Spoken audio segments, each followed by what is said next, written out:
Again, hello, welcome. My name is Rebecca Tamel, and I am the Education and Outreach Coordinator here at the Chapman. In case you haven't known me, I know I recognize several faces, but tonight we're going to hear from Ms. Bea Roman. Bea is originally from New York City, and she held numerous jobs, including teaching English and literacy for 15 years before she retired and moved to Glens Falls in 2014.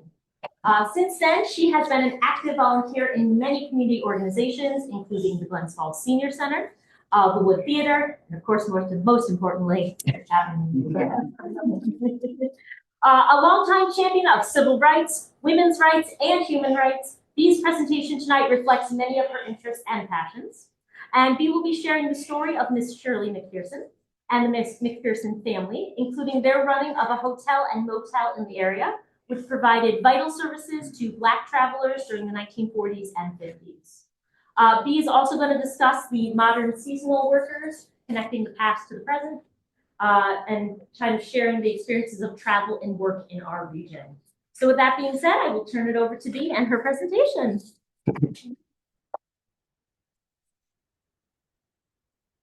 Well, for those of you who knew Shirley, and hearing that I came in 2014, you knew that I never knew her. But this will explain why I'm even talking about Shirley McFerson.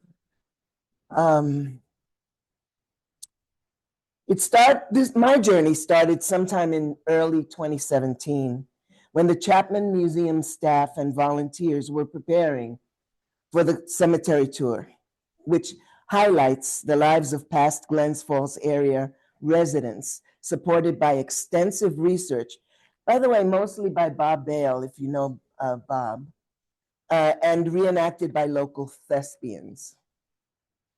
At the time, this yearly event was co-hosted by the Chapman Museum and the Glens Falls Community Theater.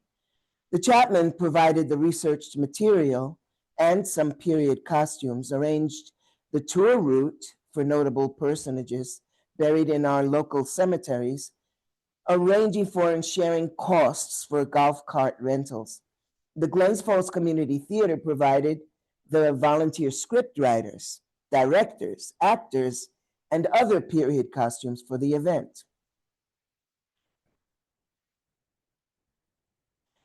Since 2023, it is solely the responsibility of the Chapman Museum staff, community volunteers who provide the research materials, recruit local writers, volunteer reenactors and area costumers, and organize, with the gracious help of the cemetery staff and area sponsors, the riding and walking tours. This year's cemetery tour was held on Saturday, September 28th. We hope to see you all at the 2025 cemetery tour.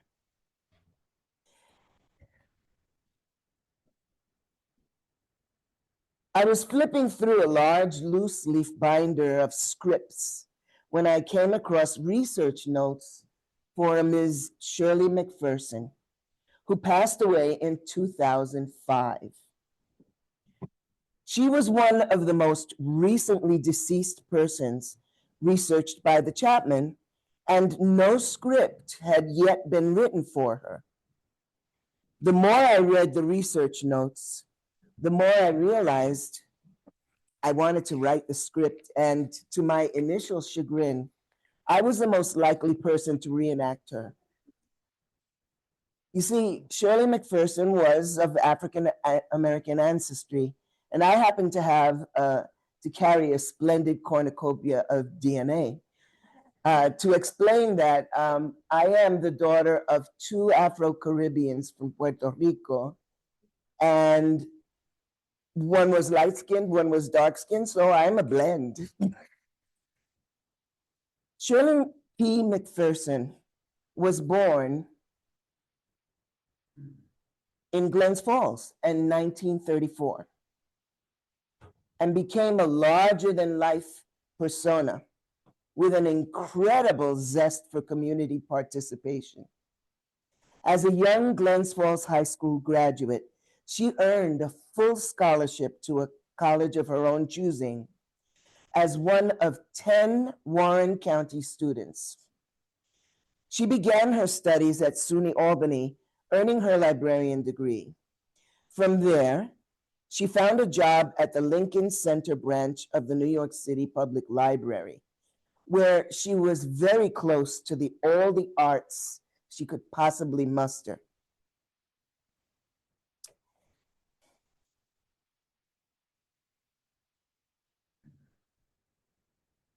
From tip to toe, she dressed to be noticed, wearing headscarves, loads of necklaces, and out of the norm mismatching patterns. She spoke to be heard, and she listened to learn. I was told by community members, Cliff, you were the one that told me this, that when she spoke, it was as if every word were to be pondered. And she only responded to a conversation after absorbing it deeply. Words were of extreme importance to her, for she was a natural born storyteller, including and especially spooky stories.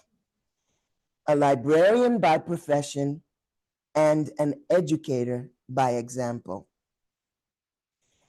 As a librarian for 40 years, 20 in New York City and 20 in Lake George Village, Ms. McPherson insisted that children should not be shushed while enjoying their library books. When she returned to Glens Falls and the Lake George Village, she attended to her aging parents and lived seasonally in both locales, in the company of her cat, Robbie Burns. I just found out last week that a friend, Nora Nellis, cared for Robbie Burns after Shirley's passing, and that she always carried a small bottle of hot sauce in her purse to add zip to her food.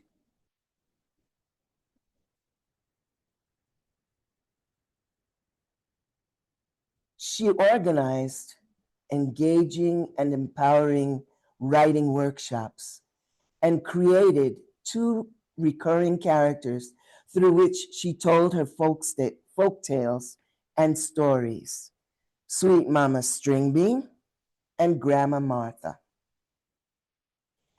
Now, just hours ago, I received these pictures. These are of children that she organized into a workshop to become bookworms. So they were each segments of a bookworm, and they were so proud of it. And the lady who actually helped sew it together sent it to me just maybe at 4 o'clock, and I said I was hoping to include it. The inside pictures, inside pictures are of the library, of the Caldwell Library, and the outside was just they're showing off their project. After work, and on many evenings, that is, if she was not engaged in storytelling throughout the region, Ms. McPherson was a member of multiple organizations, multiple places of worship, and multiple choruses throughout the area. She ran lighting for the Glens Falls Community Theater, played percussion for the Lake George Community Band, and took her turn as president of the Lake George Rotary Club and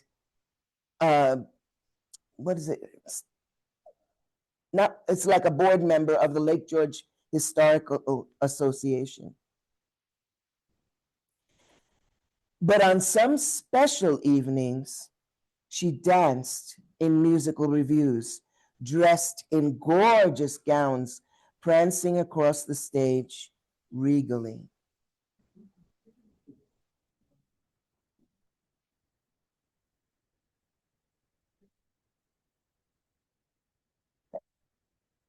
That says Sweet Mama String Bean on the bottom.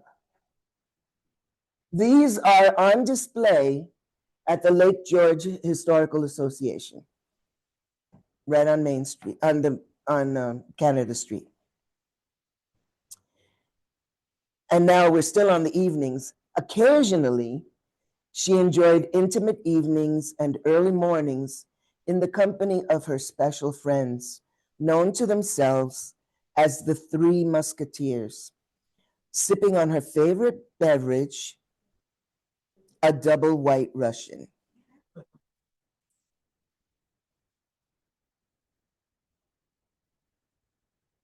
I failed to mention that the plaque that originally showed her birth and death date said friend to all. I hope you noticed that.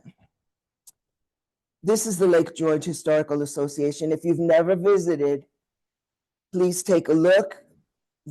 Today, the library, the bookstore, excuse me, of the Lake George Historical Society in the old courthouse bears her name, and she remains a very fond and cherished memory in the hearts and minds of many community members. Some have even told me they enjoyed seeing and hearing her again during the cemetery tours, where I had the nerve to try to portray Shirley as the shoulder rider. She had her walking stick and her jewels. I just wore a hat instead of a headdress. But that's me pretending to be Shirley as the shoulder rider.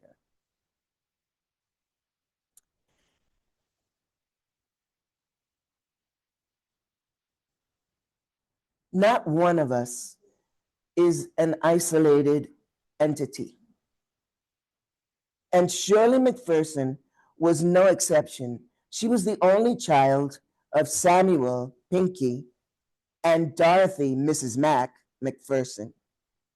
Her father, Samuel, and her uncle Elmore were brought to Glens Falls, New York from the South as young boys. Most likely, they were part of the Great Migration, which took place internally in our country during the years 1910 and 1970. That migration involved 6 million African Americans seeking relief from inhumane economic and social conditions, in addition to rampant racial discrimination and commonplace lynchings. The difference with the McPherson's journey was that they settled in a relatively small community, whereas most participants of the Great Migration settled in larger cities. As accepted and respected community members, the enterprising brothers, Elmo and Pinky, were eventually able to establish a hotel, bar, and lounge right on Glen Street, the main roadway to the very top of the ascending hill rising from the Hudson River and across from the imposing Sawyer building. So where you see a cleared away for the civic center, or the cool insuring center, whatever it's called, arena, the hotel was once on that side. What was unique about the McPherson's Hotel, Bar, and Lounge was that it was established to serve traveling and working African Americans who were too often turned away from establishments that discriminated against this minority. Tasty Southern dishes enticed local residents, black and white, to patronize their bar and restaurant. And the brothers began advertising not only locally, but in the widely distributed Negro Motorist Green Book, which listed hotels and motels that were welcoming to darker skinned humans and allowed for safer traveling. Now, if you notice, this says the Traveler's Green Book, I think, right? Yeah. There was an evolution of their title because the first one was the Negro Motorist Green Book. The second title was the Negro Traveler's Green Book. Then came the Green Book. And lastly, Traveler's Green Book, International Edition. There is the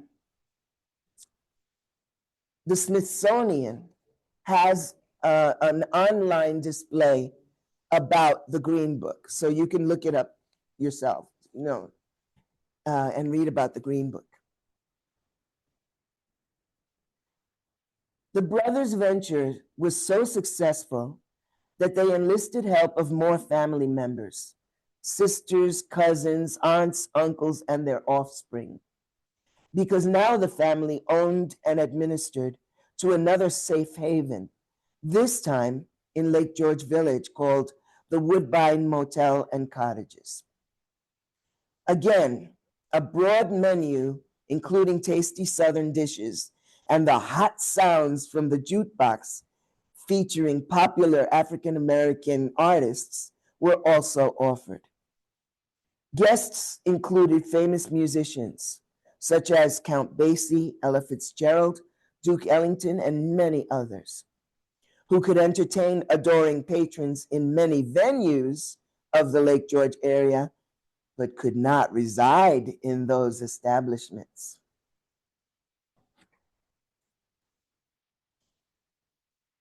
Now, in the first page, you'll see, this is from the Green Book, and you'll see where it says Glens Falls, and you'll see the McPherson Hotel. The second page, did it move? Okay. The second page, if you look for Lake George, you'll see the Woodbine is mentioned there.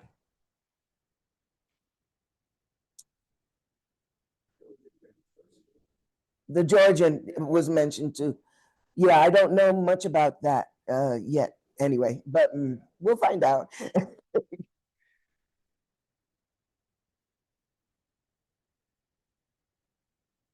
And, oh, here it is. Okay, good. Oh, that was the Woodbine. I'll go back. That was the Woodbine on Dieskau. I don't know if I'm pronouncing it correctly. Dieskau Street. That house was originally on Canada Street, and it was moved for the arcade, or I think there's an arcade where that house stood. I do not know, and I am interested to find out if it was moved because it was the hotel, the motel. Before that, okay. That's what I wanted to know. Thanks. I'll go back to okay. The New York Age was an African-American paper. This article points out to the McPherson Hotel, and it was written in 1949. It not only lists the character of the brothers, especially Elmore, who ran the McPherson Hotel, and he said he was a jovial person, but they laud the enterprising brothers. And if by the third column, they are listing, just like the society pages, all the patrons who attended their hotel. And it's a very sweet and interesting commentary in honor of the McPhersons.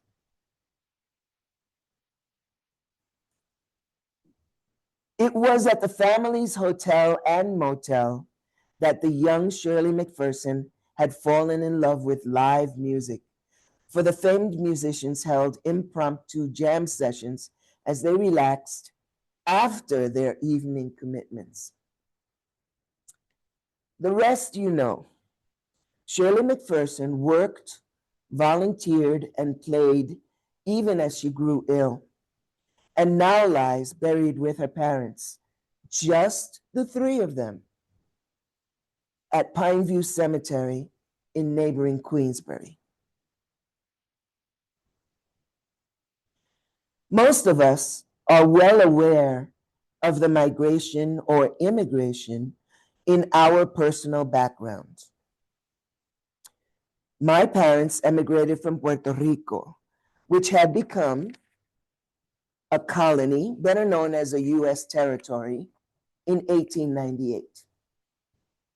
That Caribbean island's economy was shifted from sugarcane production to a service and tourist economy, much like Cuba had been.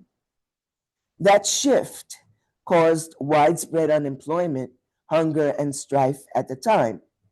And that caused a whole wave of migration from Puerto Rico to the United States, mostly to New York first, New York City. Other groups of humans were forced to migrate from their homelands. Native Americans, initially enlisted for help by New World settlers, were then subjected to the decimation of their food and material sources, were killed by well-armed troops, and were deliberately exposed to diseases. Surviving generations of Native American Nation members are struggling to regain their languages and cultural heritage. The unemployment rate for Native Americans, including Native Alaskans, is 8.2%. This was in 2021. I don't know what's wrong with my mouth. As opposed to 5.3% for the entire country, as reported by the US Bureau of Labor Statistics in November of 2023. I have a picture of the report. Many of you are aware of past relatives who bravely emigrated from hopeless conditions in their homelands. And the color of their skin may not have been the pivotal factor for having to uproot themselves. Religious and political persecution, cultural and language discriminations, and yes, class discrimination. All of these could have been reasons for emigrating. There were probably other reasons to emigrate from their homeland. Perhaps some of you might be willing to point them out. I started thinking about the services the McPherson family gave to this community, especially during every busy summer season. This summer and most every summer, thousands of people apply to be allowed to work and travel in our country. We meet them by chance encounters at amusement parks, fairs, restaurants, hotels, and motels. And we enjoy our holidays and vacations and the wonderful delights of the area. I had the privilege of tutoring an English language learner from South America who worked at one of the Lake George Village restaurants. I was curious to learn where his coworkers came from. This was his answer: Russia, Kazakhstan, Nigeria, Jamaica, Hawaii, Turkey, and Bulgaria. Most, if not all, are temporary service workers, J1s, as they are categorized. J1s are temporary visitors who are students and professionals coming from different countries each year.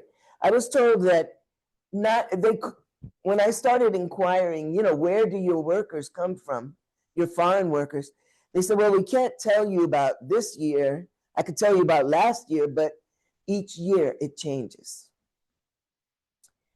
Please note not everyone in our country is a student or professional, so some kind of advantage is implied. I wanted to know more about where our temporary seasonal workers were coming from. I asked several county officials if I could get that kind of information on these J1 workers, and one of them suggested I ask a local employer, such as the Great Escape. Here is the response to my inquiry. Six Flags. Did I? Yeah. All right. That was backwards. Okay. So I asked the Six Flags.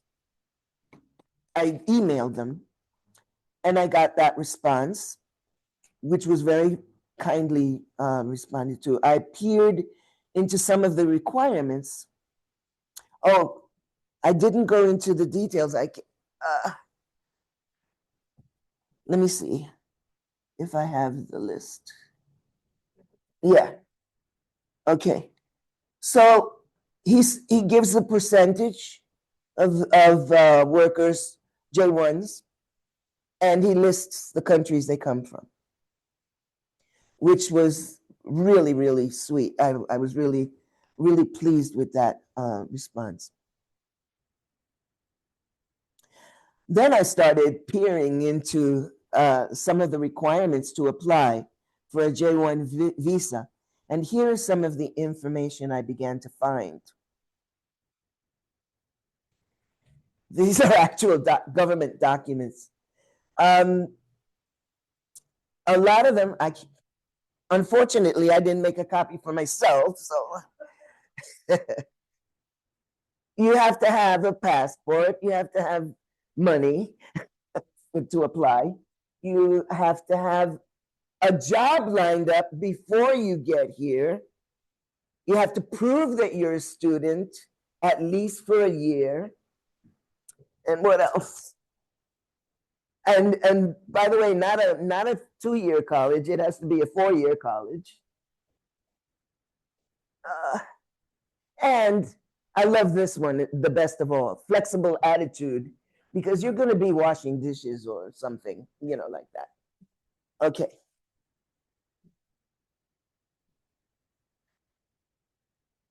While I presented this at Wiawaka, and the cook was from an Eastern European country, and he had to pay his fare to get here. He had, besides all that, and he has to probably pay his fare to go back home. It's not easy. It's just not easy. I have not inquired.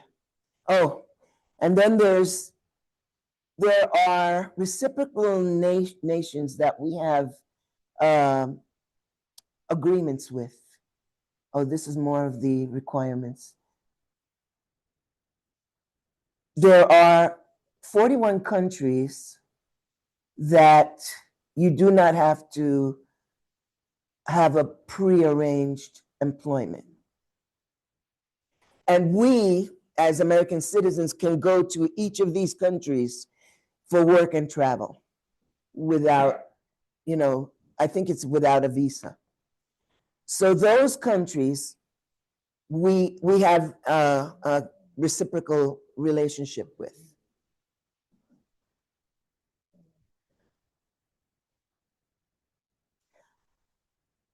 Mind you, I was just being curious. I just, just took me down this road. I have not inquired about countries that do not have reciprocal relationships with the United States, and can only imagine the difficulties an applicant will encounter, such as a prearranged employment. The next time you encounter one of the J1s struggling with our language and customary casual behavior, give them an understanding smile, because you now know that their journey here was not a simple endeavor, and that they endured countless hurdles and have traveled hundreds or thousands of miles and have incurred many expenses just to work and travel in our country and gain educative experiences for themselves.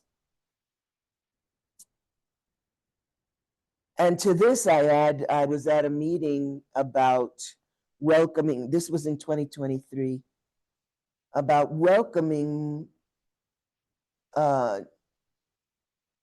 everyone of different ages. And it was hosted by the SUNY Adirondack.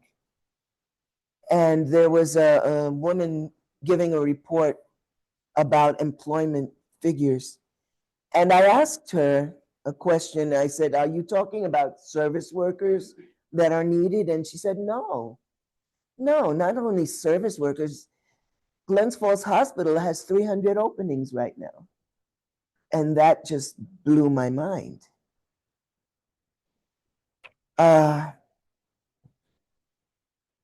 So, in the same way that air and ocean currents ebb and flow over our precious planet, humans have traversed back and forth over lands and seas for millions of years, even before boundaries were created.